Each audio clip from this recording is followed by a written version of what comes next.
In January 2026, a team from the Sorbonne University in Paris, working with the Pompeii Archaeological Park in the Bay of Naples, announced they had found 79 inscriptions on a wall in Pompeii that had been exposed to the open air since 1794. 230 years. Thousands of archaeologists walked past it. The inscriptions were always there. Nobody could see them. That discovery turned out to be the beginning of something much larger, because across 2024, 2025, and 2026, a series of studies from institutions including Harvard, the Max Planck Institute, the University of Padua, Humboldt University Berlin, and the Pompeii Archaeological Park itself have collectively dismantled the version of Pompeii that every documentary, every textbook, and every museum exhibit has presented for generations. The city was never frozen in time. The victims were not who the plaster casts suggest. The eruption itself was not a single event, and the real end of Pompeii came 400 years later than we were taught. We are going to walk through all of it. The last discovery happened just 2 weeks ago. The wall in question is a 27-meter plastered corridor called the Corridoio Teatri, connecting Pompeii's large theater to the small theater through a covered passageway that opens onto the Via Stabiana.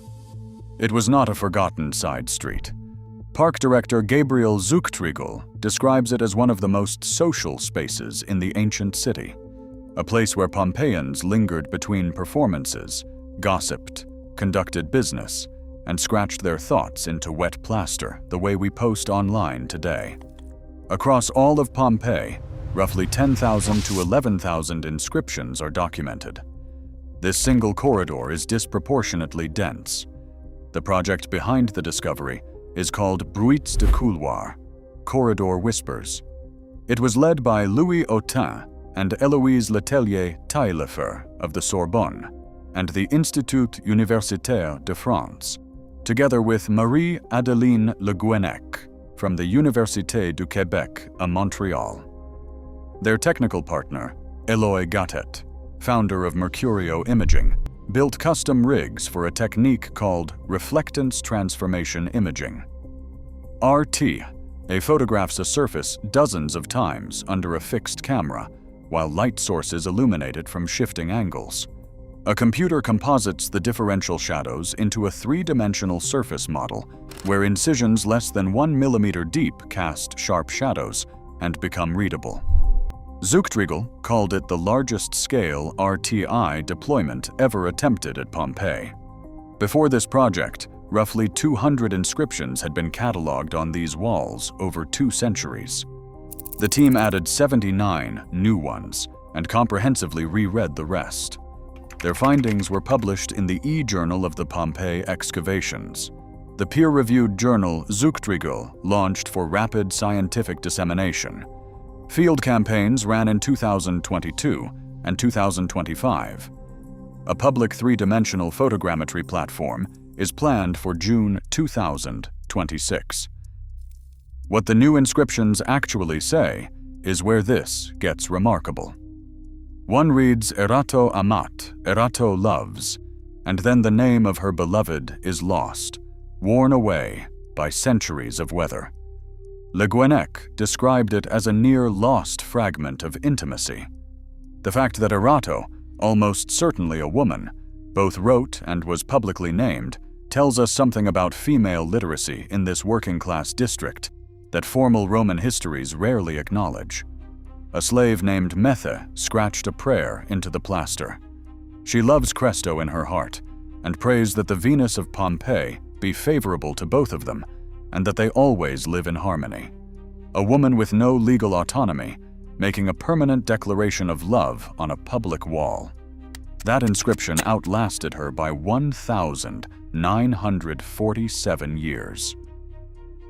There is a transactional sex notice. A worker named Taiki was paid to perform services ad locum in this place, with 3 named clients. There is a drawing of 2 gladiators in combat, each figure roughly 4 inches tall, one leaning backward in what the team interprets as a feint, holding a horizontal sword in a bent arm. And then there is a graffito that reads "Tertiani lived here." The researchers interpret this as evidence of soldiers from Legio III Gallica stationed at Pompeii during the Roman Civil War from 69 to 70 AD, the year of the four emperors. Next to the Latin text sit Safayitic names, scratched in a Proto-Arabic script used by nomadic communities in the Syrian and Arabian deserts. These were auxiliary soldiers from the eastern edge of the empire. Until this discovery, no archaeological evidence placed this legion at Pompeii. An entire chapter of the city's military history was invisible until 2026. The park is now planning to build a physical cover over the corridor to slow the weathering that has been erasing these inscriptions since 1794. Every season, more scratches fade. Without intervention, the next generation of researchers will have even less to work with. But the corridor was not the only thing we misread. Because in August of 2025, Zuchtriegel published a study that rewrites the entire ending of Pompeii. The paper appeared in the e-journal of the Pompeii Excavations on August 6, 2025. The excavation site is the Insula Meridionalis, a neighborhood in the southernmost part of the ancient city. The central finding is direct. People came back to Pompeii after the eruption, not as occasional scavengers. They moved back in, built bread ovens inside reused Roman cisterns, constructed staircases on top of the volcanic ash using salvaged tiles and marble, and raised families among the ruins. A bronze coin depicting Marcus Aurelius, dated to 161 AD, places permanent activity inside the ruins within roughly 80 years of the eruption. A ceramic oil lamp decorated with an early Christogram, the Chi Rho symbol of early Christianity, dates to the 5th century. Storeroom assemblages contain cooking vessels consistent with sustained domestic life. The reoccupation strategy was practical. Upper floors of Pompeian buildings, whose roofs still poked above the ash, were visible across the landscape for decades. People sheltered in them and rebuilt from there. Emperor Titus, who reigned from 79 to 81 AD, sent 2 consuls to Campania after the disaster to provide aid, assess damage, and reallocate the property of those who had died without heirs. Ancient sources suggest Titus personally visited. This was not spontaneous squatting. It was an organized return. Zuchtriegel's own words in the study are striking. He writes that earlier generations of excavators deliberately destroyed the evidence. In the enthusiasm to reach the levels of 79 AD, with wonderfully preserved frescoes still intact, the faint traces of reoccupation were literally removed and swept away without documentation. He calls archaeologists psychologists of memory buried in the earth. Pompeii was inhabited for roughly 400 more years after the eruption. The final abandonment came with the Polenna eruption of 472 AD, a second Vesuvian event, followed by additional 6th century eruptions. The city we call frozen in time was never frozen at all, and we erased the proof ourselves. If we are finding value in this research, now is a great time to subscribe. We cover documented discoveries like these every week, and subscriber support keeps this channel running. The story of how Pompeii ended was wrong. The story of how it was destroyed turns out to be incomplete, too.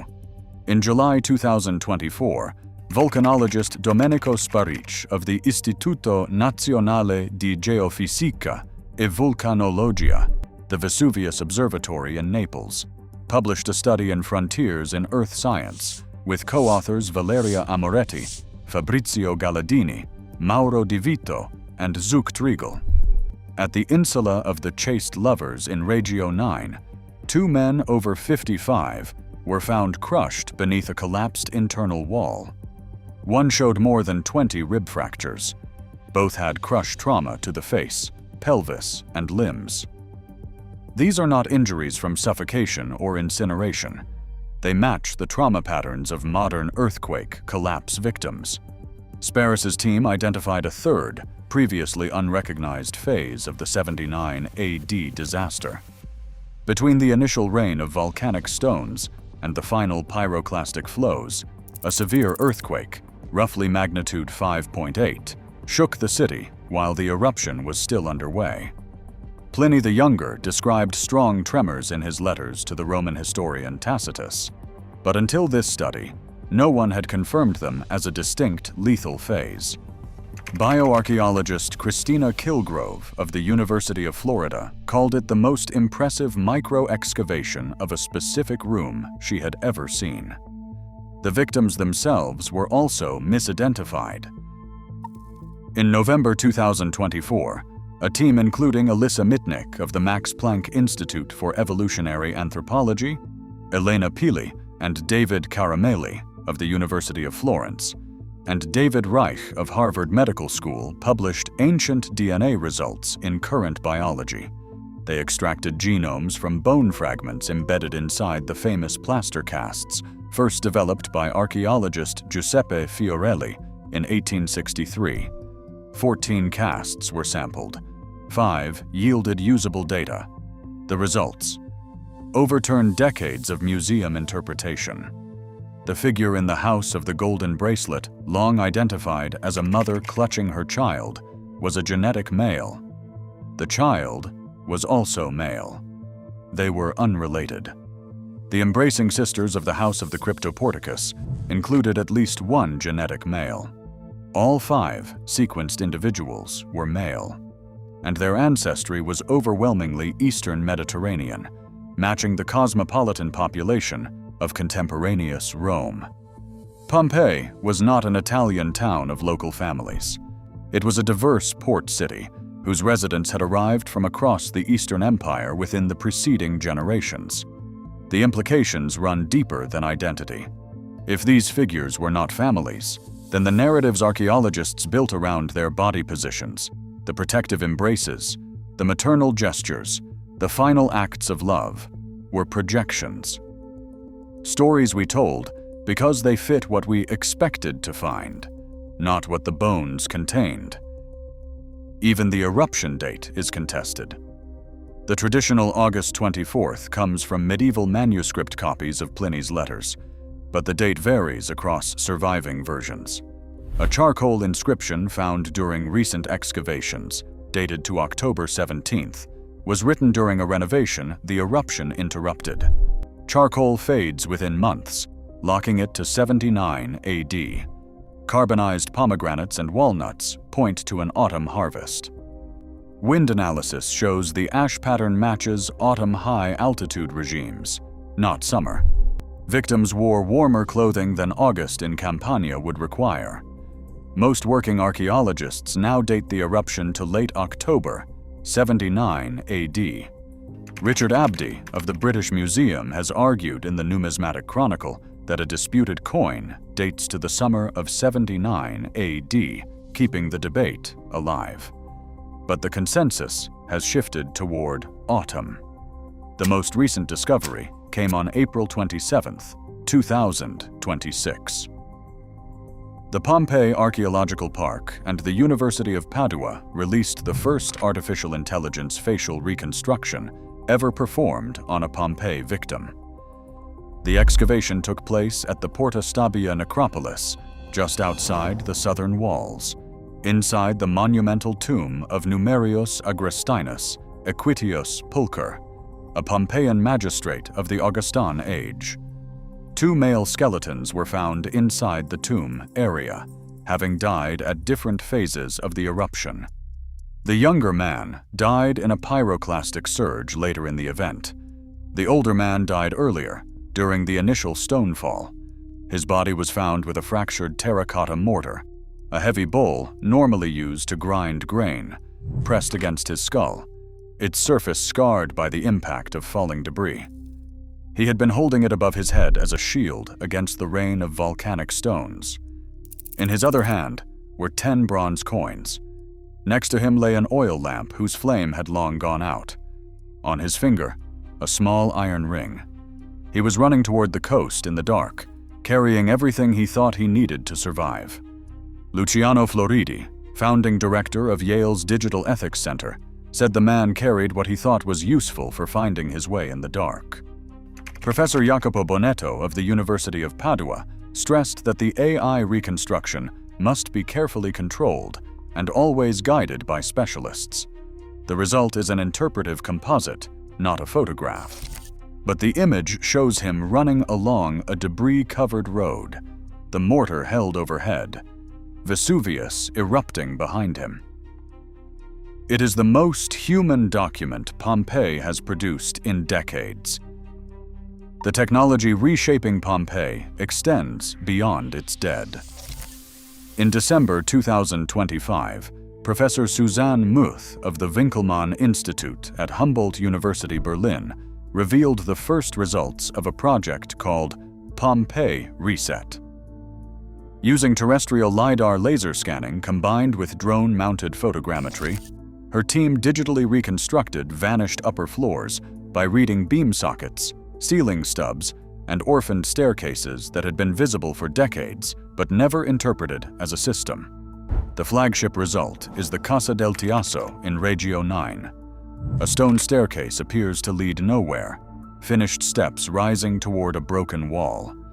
The three-dimensional model reconstructs it as the base of a roughly 40-foot-tall tower with a wooden upper staircase, a windowed dining room for elite guests, and a service level below where food was prepared. Muth argues that Roman vertical space was a coded language of social rank. The highest floors hosted the most exclusive rituals of Pompeian life. We have been studying the kitchens and mistaking them for the entire house. This same area of Reggio 9 has yielded a near life-size Dionysian initiation. Fresco, dated to 40 to 30 BC, featuring the Greek god Dionysus, which Italian culture minister Alessandro Giuli called historic in 100 years. Roughly 22 hectares of ancient Pompeii, about a third of the city, remains buried. We have barely started. One last detail from nearby Herculaneum, just 5 miles from Pompeii on the Bay of Naples, captures the scale of violence that ended this world.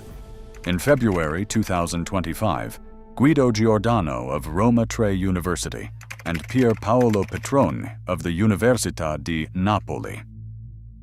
Federico II confirmed in scientific reports that obsidian-like fragments inside a victim's skull are vitrified human brain tissue, the only documented case of natural human brain vitrification on record.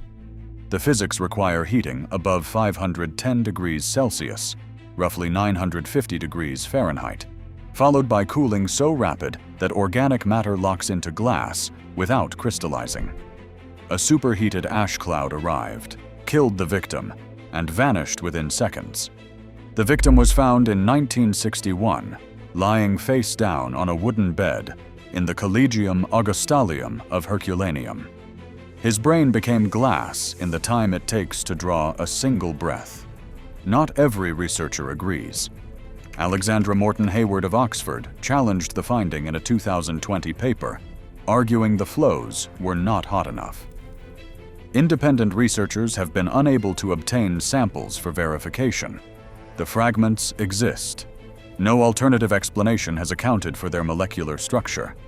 79 messages, scratched into plaster by people who did not know they had months to live. A woman named Erato, in love with someone whose name we will never read. A slave named Meta, praying that Venus would protect her and Cresto forever. Soldiers from the Arabian desert, stationed in a foreign city they would never leave. A sex worker named Taish, marking her transactions on the public wall of a theater corridor. Their graffiti outlasted them by nearly 2,000 years. And for 230 of those years, we walked right past it. The inscriptions were always there, scratched into plaster that was cracking in the rain, fading a little more with every season. It took a camera, a series of lights, and a willingness to look at what we thought we already understood. Maybe the real lesson of Pompeii is not what the ash preserved.